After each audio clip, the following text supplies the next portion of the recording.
Well, good afternoon, everybody. Thank you for being here today. I want to thank you for being with us. My name is Andy Skipper, and I have the pleasure of serving as the Director of Gift Planning here at Calvin. It is always a joy to bring you all together. The William Spoelhof Society is a group of members that have made a lasting impact at Calvin, and we appreciate each and every one of you. I'm especially delighted in today's gathering. We have not only you in person with us today, but we have members online virtually watching as well, all over the country. So welcome to them. We're so glad you could join us today.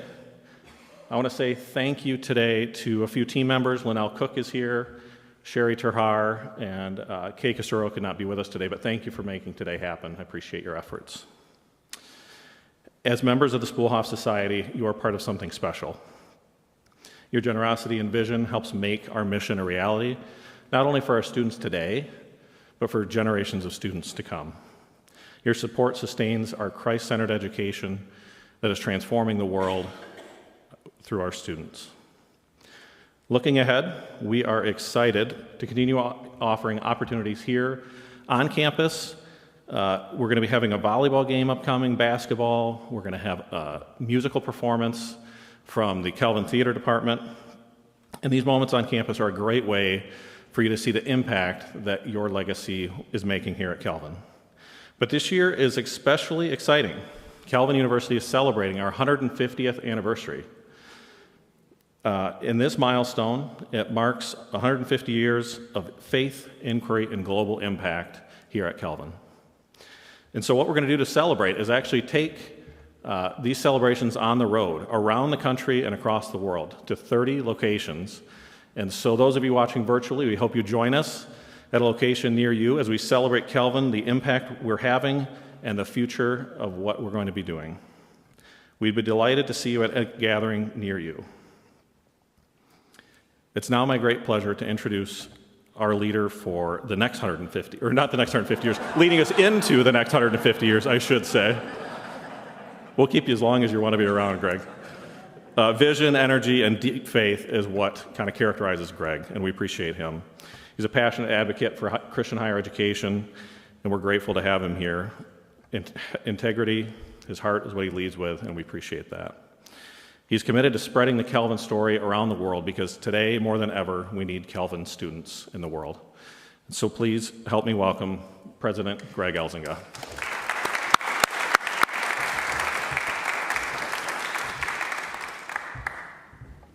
Well, good afternoon, everyone. It is so good to be with you. Hopefully not for the next 150 years, but for the foreseeable future. And that's a phrase that I often in a world that is very dynamic, a world that is uncertain. And is this mic going in and out? Okay. The sometime, just the next few years. And we have to look at. Should I just use this one? Just give me a second to take this off then.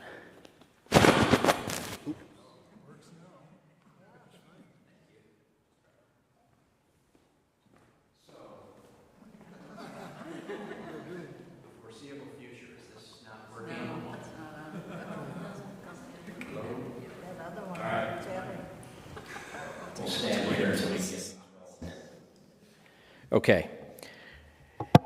The foreseeable future. A lot of organizations like to think about long-term planning, 10, 15 years out, and we talk about 150 years out, right? That's really incredibly hard to even wrap your mind around long-term. And right now, we are all praying for wisdom about what's the right next step, because we are stewarding this incredible mission that God has built through the faithful generosity of the people in this room and so many others. You've contributed in ways that impact our students financially. You've contributed your time, your talent, your expertise, your advocacy for this amazing mission that God has entrusted to all of us. So I want to start by saying thank you. There was a leader of Herman Miller Furniture that once said the responsibility of a leader is to say thank you and define reality. So I want to start by saying thank you. Thank you for everything you have done, you are doing, and continue to do for our students. This mission is not possible without people who invest in the lives of our students. And at the end of the day, we are about equipping students to go into the world, to think deeply. We want them to be good critical thinkers, think well, to act justly. And then I think many of you know, to live wholeheartedly as Christ's agents of renewal. And that's the thing that drew me back here to Calvin. I'll just tell you very quickly, prior to coming to Calvin, I worked for an organization that some in the room are aware of and actually have been involved in called Partners Worldwide. And I traveled around the world, and I would meet with people in different parts of the world. And inevitably, somehow, our conversations came back to then Calvin College. And whenever I would meet somebody in India, or in the Philippines, or in Kenya, or in Haiti, or Honduras, and the subject of Calvin came up, the conversation would always go like this. Oh, I know people that went to Calvin who are working here in Kenya, or Haiti, or Honduras, or India. Let me tell you what they're doing. And people would repeat story after story after story of Calvin alumni working in every sector of society, business, education, healthcare, engineering, government, arts. So they work in every sector of society, literally every corner of the world, living, working, and serving as Christ's agents of renewal in the world. And as I went through that experience over a decade, and then was approached in 2017 with an invitation to come back to Calvin, because I graduated here in 1990, but to come back and work for this institution that shaped my life in profound ways. And not only that, but then I heard the testimonies of thousands of people around the world who also experienced the impact of this place in and through the lives of our alumni. So to think that we all now have the privilege of equipping that next generation of young men and women to go out into the world to continue that legacy and that impact is a tremendous honor and opportunity. And it doesn't happen without your prayers and your support and the commitment that you've made to steward Calvin well into the future with an estate gift. And we are so, so deeply grateful for that. So I want to start by saying thank you. I also want to talk a little bit about Calvin and what's happening, kind of current state of affairs, if you would. So a little bit of a snapshot about our current student body. I still can't walk away from the mic here. So right now, if you take a look at our student body, we have a little about 3,500 students, roughly, 3,100 of whom are traditional undergraduate students, 325 in the master's degree programs, 95 students in part of the Calvin Prison Initiative, and 22 students that make up our career and life studies. You can see there, about 25% of the students do come from alumni, and now we're about 22% of our student body that comes from the CRC. So that's a little bit of a snapshot. I'll tell you a quick story. Earlier today, there was a student. I get a lot of students that would like to meet, and I try to meet with all of them. I hate to say no to a student. So a student reached out to my assistant and said, could I have 15 minutes with the president? And she asked me about it, and I said, I don't know who this young man is, but I'll meet with him. And he transferred here. He's 24 years old. His name is, he goes by Victor, but his name is Tello, and he's from Nairobi, Kenya. And Tello attended Daystar University in Kenya. But then an opportunity opened up for him to come to Calvin. He's a biology major. And I said, what drew you to come to Calvin? And he said, I heard so much about it from people in Kenya, about the amazing education and how Christianity was woven into everything they teach there. And he said, I grew up in a Christian home, I'm part of a Christian family, and I even went to a Christian university. But I didn't necessarily experience what this person was describing to me at Calvin. So I wanted to come. So that was made possible for him to transfer here to Calvin. And he had his first year last year. So he'll be a senior this year. And he said, I just have to tell you, I had the most amazing experience in my first year. I came from another country, I didn't know anybody, and I was welcomed and embraced. I experienced intentional Christian community in every aspect of my experience here at Calvin. From my social life, to the classroom, to chapels, to just hanging out with students, he said, everything I experienced validated what I heard from the people that said, Tello, you have to go to Calvin. That's the place for you. So it was wonderful to hear this young man who transferred after a couple of years at a Kenyan university, came to Calvin, had never been here before, and yet was testifying to the things that we hope and pray make us distinct in the world.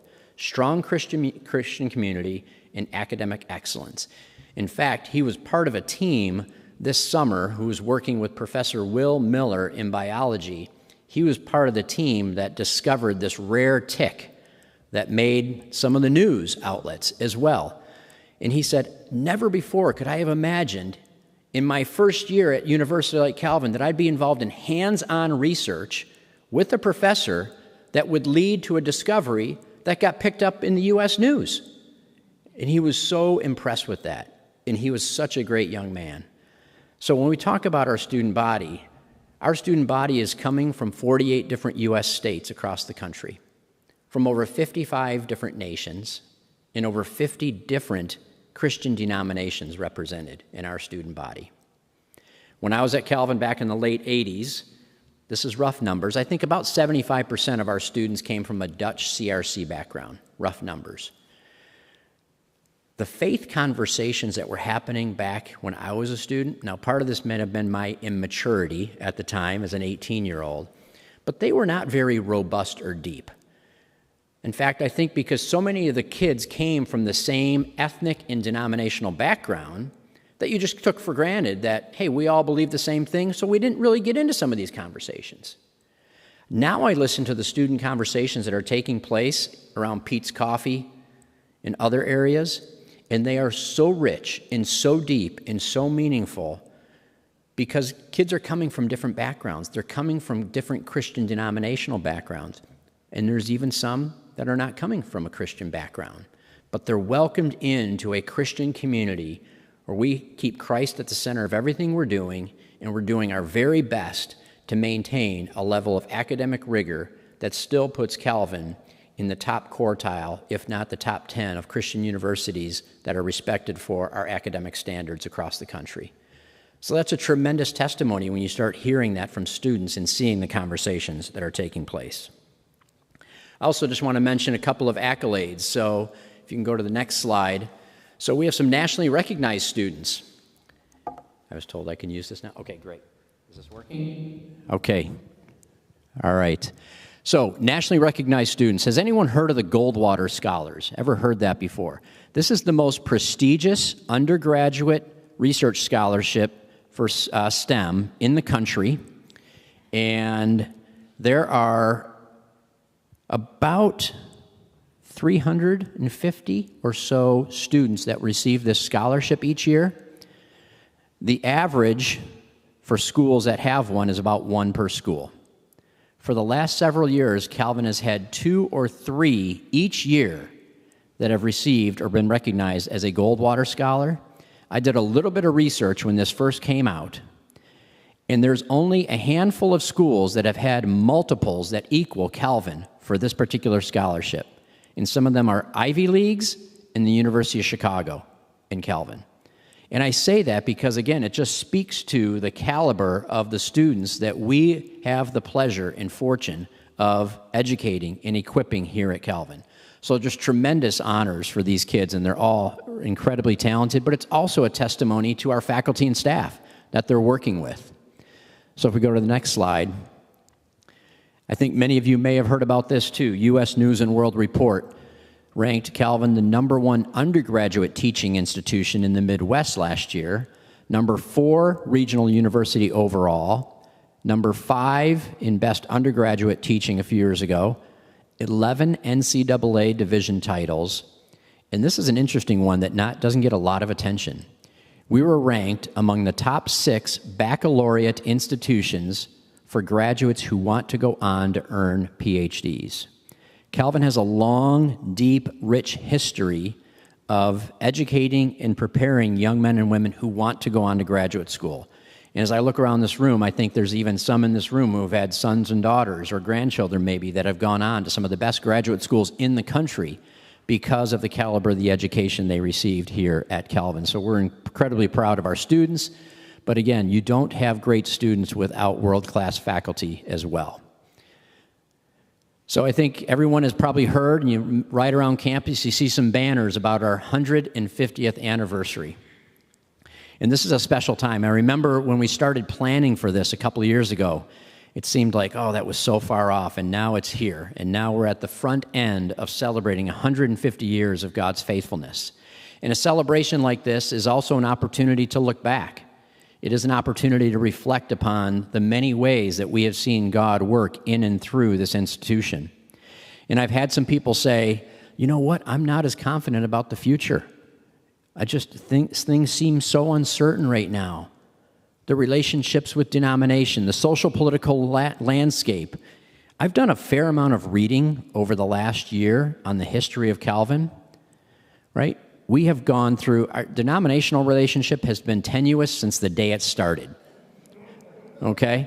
So if we're ever looking for calmer waters, that's just the nature of confessional commitment and academic freedom, right? That is going to always be there, and there's a long history of us navigating that, never perfectly, but I think incredibly well.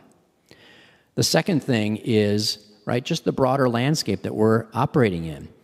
And we have an opportunity. I can't think, in fact, because of whatever doubts or anxieties or fears any of us may have, I quite honestly cannot think of a more important time for us to double down on the mission of Calvin.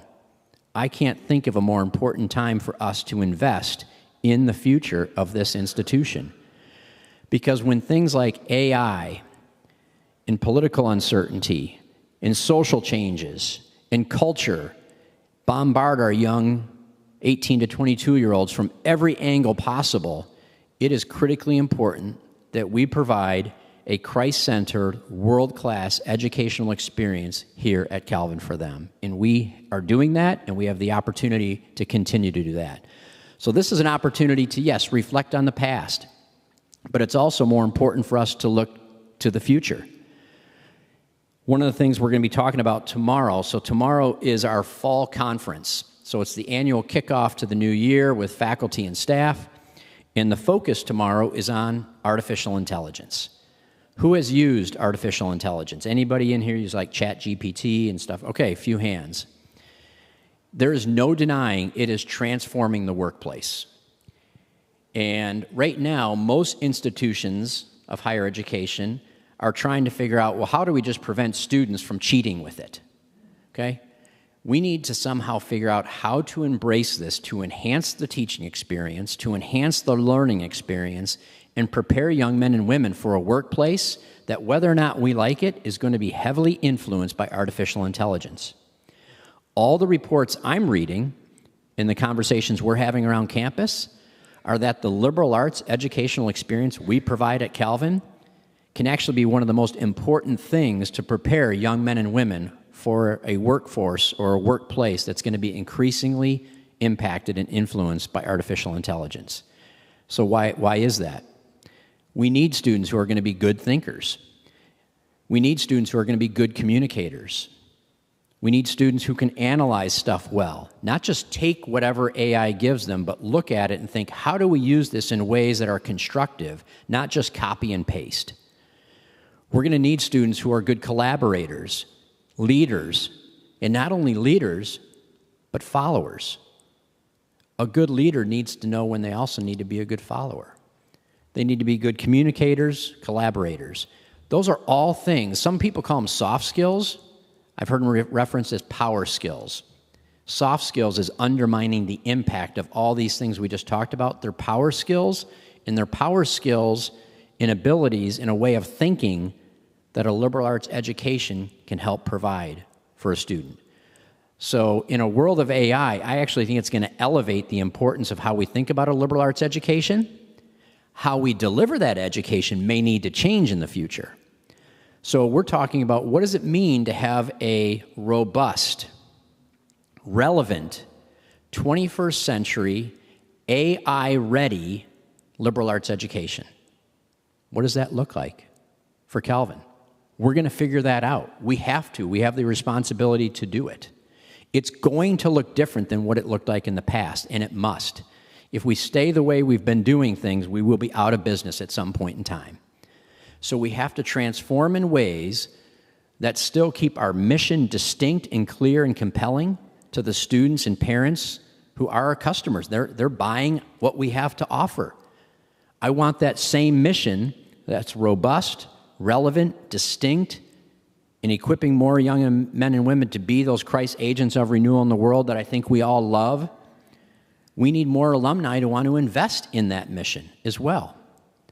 And then we, around here at Calvin, need to be willing to break down some silos and work together to say, what's it going to take to make that happen? So when I think about AI, when I think about all the things, whether it's the social, cultural, political landscape, AI, denominational relationships, everything, we have the opportunity to take this and reimagine and maybe even think about transforming Calvin for a healthier, stronger future long term. Because things will be different. They have to be. Things are different today than they were 50 years ago at Calvin. And 50 years ago, they were different than they were in 1900 as well. So 150 events on campus. There's going to be a ton of celebrations. We're going to be taking this on the road to different areas. But if you think about right here in Grand Rapids, we're going to have 3 big weeks. So we have a planning committee that's been working for a year planning this. We have a big week in the fall, big week in the winter, big week in the spring. Each big week's going to have a series of different events.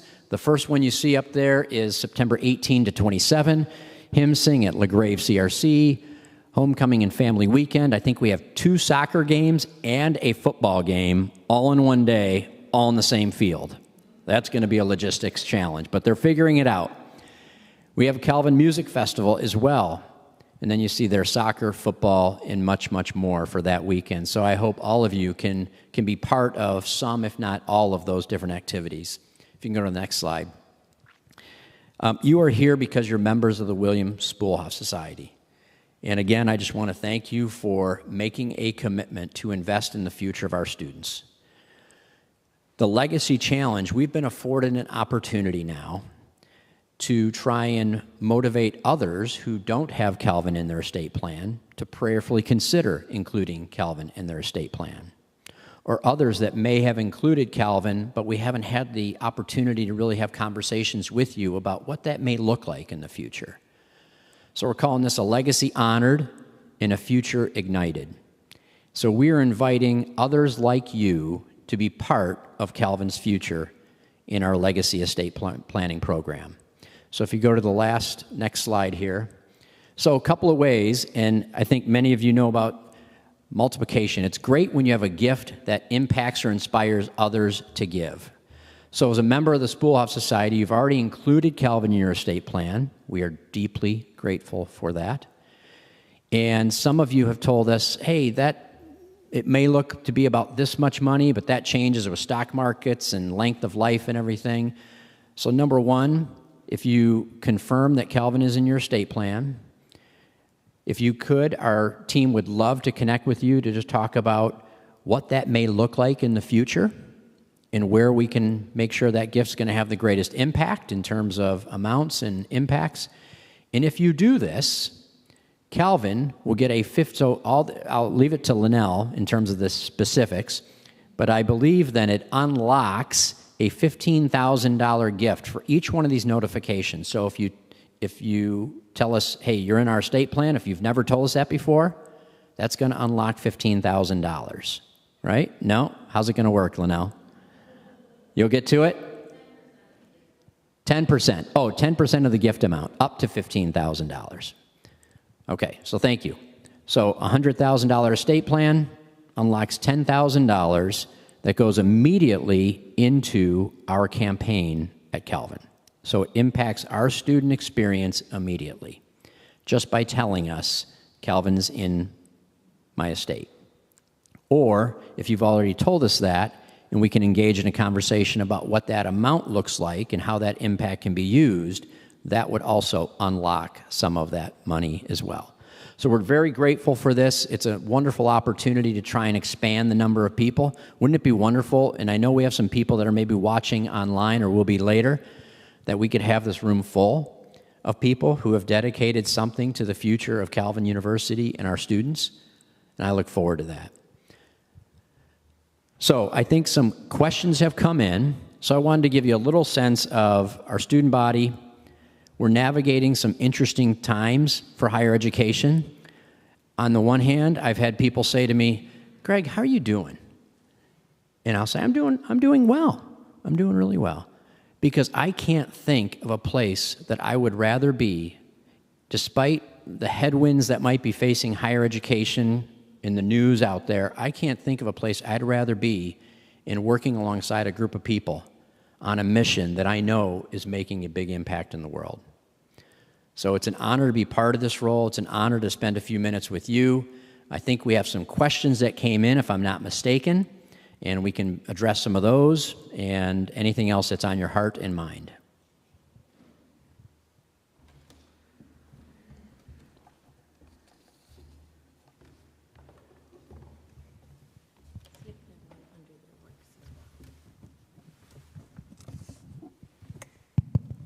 All right. Hello. My name is Linnell Cook, and I have the pleasure of working here at Calvin in the gift planning office as well. I've been here about 9 years. Calvin alum from 1985. In the last 5 years, I have had the pleasure of working with many of you. The William Spoelhof Society is an incredible group. By including Calvin in your estate, you all have said we're part of your family. And the Calvin community and that feeling is part of what makes Calvin a very special place. So I have the pleasure of asking Greg the questions you sent in. But I have my own question first, so right. He's going to be nervous. No, I've had the pleasure of working with Greg before his role as president. I am so thankful that you were willing and that God called him and that his family was willing to let him step into this role. As Greg said, Calvin has been through a lot of changes. And personally, I can't think of a man more equipped to lead us into some of the changes we have to face. So my first thing is thank you. My next question is, you've now been president for? Year and a half. Best day or moment and hardest day or moment? Oh my goodness. Best day. I love commencement day. So I would say commencement day, and I've had the pleasure of being part of 2 of them now, is the best day. Because you see the excitement, the joy in the faces of the students that you've walked alongside for a while, but you get to meet their parents, you get to meet their families. And one of the best things is meeting all these amazing families from around the world and their sons and daughters together celebrating what they've accomplished through God's grace and strength. So I would say commencement is the best. The most difficult day was probably the first day, because I came into this role very unexpectedly. And I didn't know what I was signing up for. And I thought it was only going to be 6 to 12 months. And I thought I can do anything for 6 to 12 months. And then it turned out to be longer. So I would say the first day was the most difficult, but commencement is the most special. Okay. No more questions for me. You're safe from this point on. But some of you have emailed questions into us already. If we can go back to that question and answer slide. If any of you here in the audience have a question, write it on the card that was given to you, and Melanie will walk around or raise your hand and she'll collect them, okay? But I did get a couple questions already. So, looking back at the past 150 years, and in the midst of an evolving higher education landscape that has changed. What is your vision, in a nutshell, for the next 5 or 10 years here at Calvin? Yeah, I would say I shared a little bit of it when I said I want Calvin to continue to have a robust, relevant, 21st century, AI-prepared or influenced liberal arts education. And if we lose that, we lose a distinctive part of what Calvin has been for many, many years. Now, again, when I say that, 21st century, relevant. It needs to be relevant to today's students because we do have students. There's actually a gap out there right now. We hear from employers that they love liberal arts graduates. They're good communicators, good thinkers, good problem solvers, all this stuff we hear. But your average 17 or 18-year-old or the mom and dad that's helping to fund their Calvin experience, they're not quite as high on liberal arts because they don't understand the impacts all the time. So there's a gap between what the employer workforce values in employees in the decision-making criteria that are used by a vast majority of 17 and 18-year-olds and their parents. So what does that mean? We need to do a better story. We need to do a better job at telling the story in new and compelling ways. So it's telling a better story, but it's also probably repackaging your liberal arts educational experience in ways that make it more relevant to the students we serve and the employers that we want them to go work for at some point in time, whatever industry and whatever part of the world that may be. Great. Second thing, so liberal arts, also nationally recognized professional programs. There's no denying the fact that fewer students are majoring in some of the liberal arts fields, humanities and social sciences, but it needs to remain foundational to who we are as an institution. So last year, the fall of 24, 25% of our incoming class were pre-health majors. Nursing, pre-med, speech pathology. So there's no denying there's a growth in healthcare. Our School of Business has seen growth over the last couple of years from 560 students to almost 750, and that could grow to 1,000 students in the next few years as well. So business, healthcare, engineering, computer science, and education, just to name 4.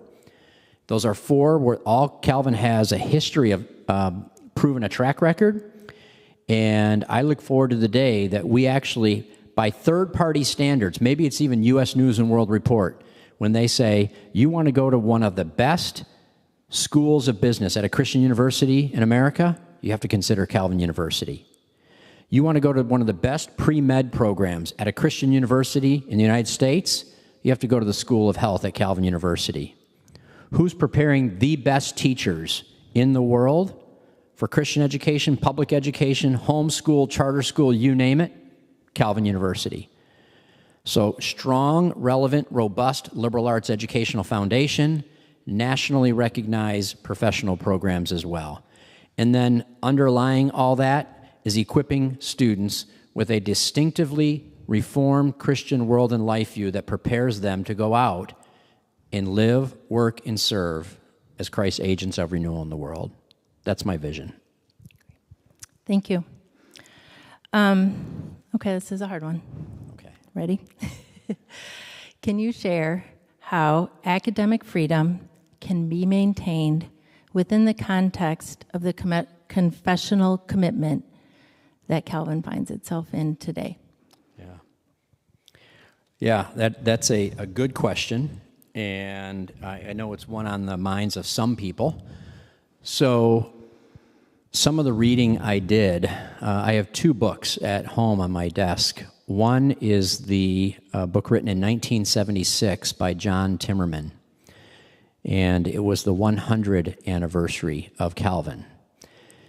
And that book is full of examples of discussion, debates, tensions, if you would, that have navigated confessional commitment. What does it mean to be a confessionally committed university in the context of academic freedom. There's another book on my desk that dates back to 1926, the 50-year anniversary of then Calvin College and the theological school. Actually, we weren't even quite Calvin College then.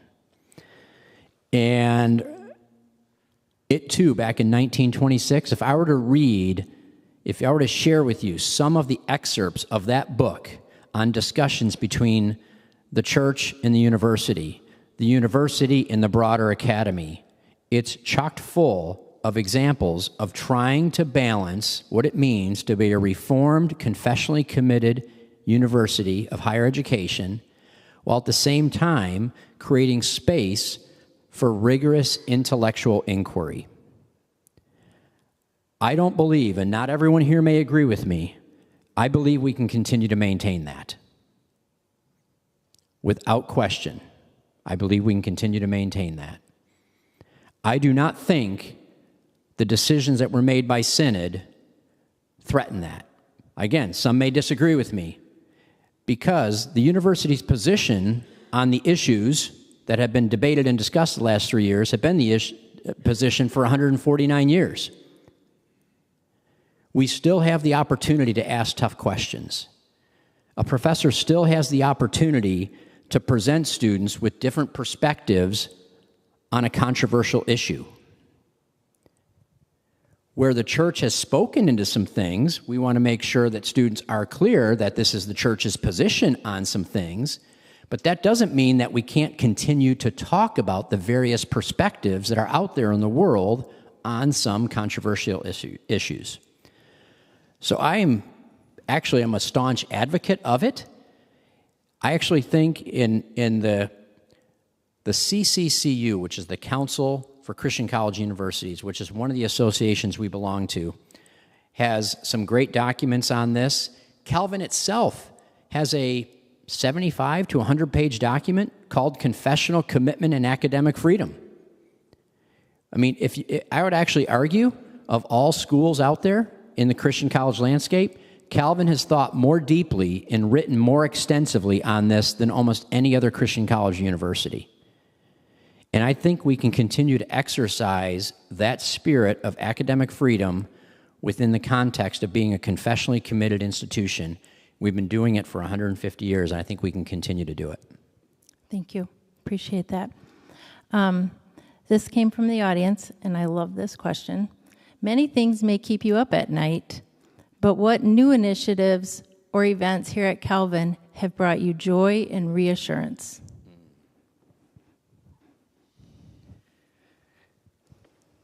Yeah, there's a lot of things.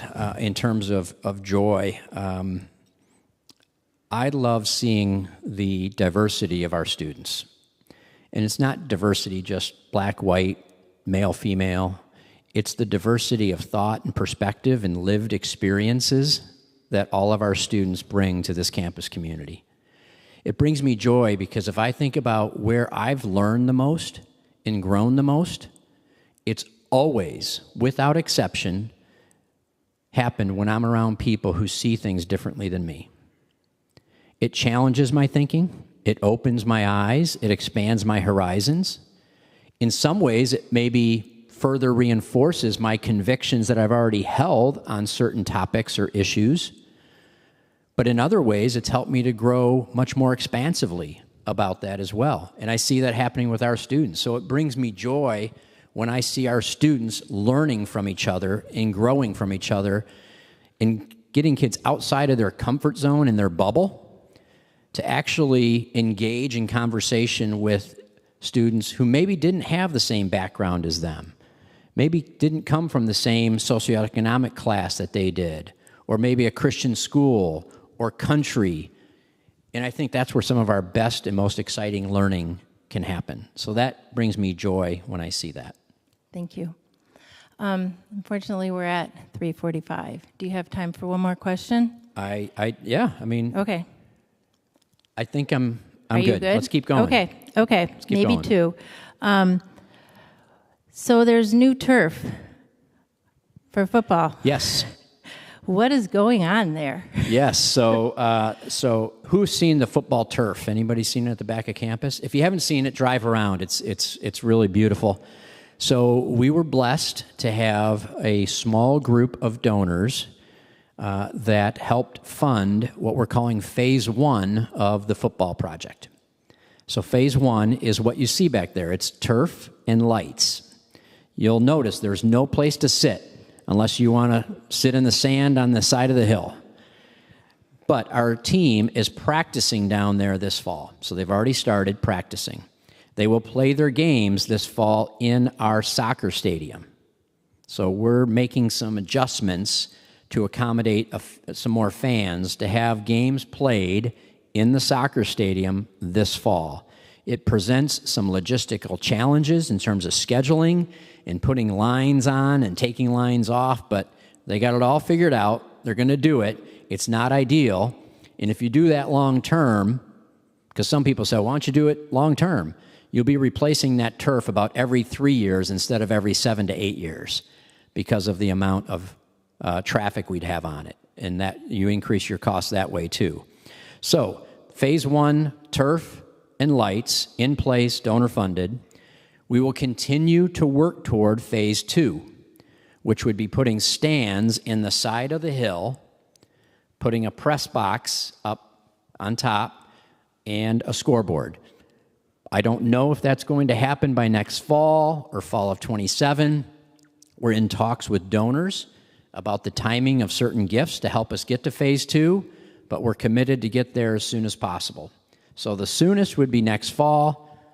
If it didn't happen then, my hope and expectation would be that we can get that ready by fall of 27, but we're going to keep pushing and try and make it happen as soon as possible. Great. This is a current question, and you just talked a lot about the diversity of the Calvin community and our international students. A lot of the people here in this group have helped our international students through the summer in different ways. Can you talk in general about how our international students have been affected in our incoming enrollment situations? Yeah, so with the changes that came out of D.C. on the State Department shutting down immigration for a while, it caused a lot of our students to have delays in visa processing. So we have a pretty sizable incoming class from outside of North America. And we're literally, class starts in a week and a half, and we're getting calls today of students who said, hey, I'm just getting visa appointments today with the hope of coming here in a week and a half. So it's quite unpredictable right now. Now, we're pleasantly surprised with the number that did get visa appointments in the last 30 days, so we're encouraged, but it also meant that we had a fair number of current students that are here that stayed here this summer because they weren't sure if they didn't want to risk getting back into the country or not getting back in. So we had a higher than usual number of international students live on campus this summer. It happens every year. We always have some, but this year, a higher number. But we only have so many campus jobs in the summertime, and they have to work on campus. So we had some issues where maybe students weren't making enough money to feed themselves well. So some churches got involved and sponsored some dinners. Our board of trustees all pitched in, raised over $30,000 for student meals this summer. That's actually going to carry us well into the fall as well. So for students who have food insecurity or maybe just aren't making enough money to make ends meet because of other things, now we have a little bit of a cushion to help those students, and there's a process they go through to try and say, hey, I have a serious need here. And now we have ways we can meet that need. But it was my wife and I hosted 65 of them in our backyard for a barbecue. And we had a wonderful evening. It was fantastic. And so overall, it was an interesting summer for many of our international students. But because of the support from local churches, some donors, and our board of trustees, I think we were able to meet all the needs that existed. What a beautiful story of the Calvin community. So thank you. Thank you, Greg. Can we thank him for his time? You're all set. So in closing, I want to just thank you all for being part of the William Spoelhof Society. I've heard stories from many of you about Bill Spoelhof. Obviously, I never had the opportunity to meet the man. But every story I hear explains why the society is named after him. He was generous. He was had a care for the students, and he was incredibly loyal and had vision for Calvin University. So thank you for your gifts. I'm going to talk a little bit about the Legacy Challenge one more time. The Legacy Challenge it's the first time we've ever done something like this here at Calvin. And as Greg said, it's to continue on the legacy of the William Spoelhof Society and Calvin's future. So anyone you know, kids, grandkids, we want to take the giving to the next generation through their estates as well. Estate gifts have a huge impact at Calvin for the last 150 years, and we want to be the ones who help lay the groundwork going on into the future. So we have received a match. So with every confirmation, valuation, or new estate gift, it will unlock matching cash that will come to Calvin today. One of the beauties of a Legacy Challenge is you don't have to write a check, right? It's just a promise of a future gift. But by doing this through the Legacy Challenge, people will provide Calvin a gift in the future, but also unlock cash for today. So it's a wonderful situation to be in. We're thankful for the match. We're thankful for you. And we thought announcing it to the William Spoelhof Society first would be a great first step. If you look on the back of your Spark, anybody still have it on their table?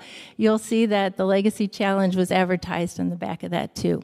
So it will be part of the 150th celebrations. Speaking of the 150th celebrations, as part of the William Spoelhof Society, you all receive a coupon, a discount code, because we want to have all of you at the celebration at Meyer Frederick Garden on October 30. So if you haven't registered yet, there's links everywhere. Go online and register, and then use the William Spoelhof Society discount code, WSS150, and your registration will be half price. So we hope you're all there. Please help spread the word. Anybody that you know that would like to join us, we're also having celebrations in Holland, in Chicago, in Denver, California. We're going to be all around the country. If you're listening online or watching us, it's very possible we'll be in your community. So we'd like to encourage all of you to come as well. We are also having the regular Society Series events. Today was the first one. We will also have our volleyball suite. Fan favorite, right? The volleyball game. We're almost full, so if you want to come, please register.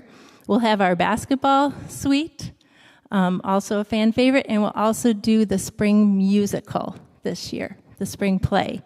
So all of these would be free of charge to you as part of the William Spoelhof Society, and we'd really encourage you all to come. So to finish today, we will have refreshments and an ice cream truck on the chapel patio. What better for celebrating 150 years than an ice cream truck? And we'd like you all to stay and join us there. But speaking of 150-year celebration, kind of like a birthday, I feel like I have to acknowledge Andy Skipper, the director of Planned Giving. Guess whose birthday it is today? Right? So,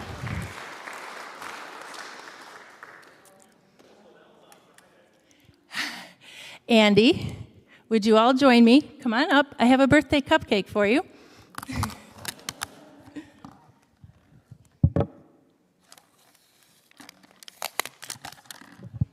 He's my boss, but I did all of this in front of you guys, so he can't do anything. Would you join me in happy birthday? Happy birthday to you. Happy birthday to you. Happy birthday, dear Andy. Happy birthday to you. Thank you. All right. And at that, thank you so much. Thank you for being here. Thank you, Greg, for being our leader and also sharing with us so many stories. And thank you for your questions. And let's go have some ice cream. Thank you.